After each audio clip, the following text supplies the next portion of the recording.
天气渐渐变凉喽，早晚温差越来越大，你有感觉吗？感冒的人是不是越来越多了？那我们感冒的时候看医生，他常常会开了一罐黑噜噜的药水给你来镇咳化痰。那这个药水要怎么用，镇咳的效果会最好呢？1分钟药师今天来告诉你。那记得要看到最后哦，你才会知道怎么用它会最安全又有效。我们先点赞爱心收藏起来，以后想看就看得到。这个黑药水它有一个最重要的成分，就是鸦片丁这个成分，它有类似吗啡的效果，所以它可以抑制我们的大脑咳嗽中枢，所以镇咳效果非常棒。那也因为如此，它有稍微麻醉这个效果。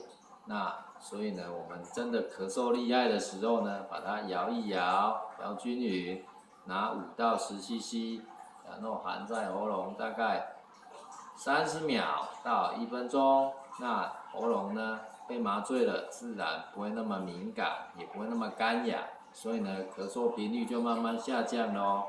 那但是呢，你如果痰很多，这个时候就不适合先来止咳了，因为咳嗽可以帮忙把痰带出来，清洁我们的支气管，恢复我们的感冒的状况。所以呢，我们要先化痰，所以我们要多喝温开水，或者是吸水蒸气，甚至呢搭配一些化痰药，把痰稀释，那把痰清洁掉，自然咳嗽就好一半了。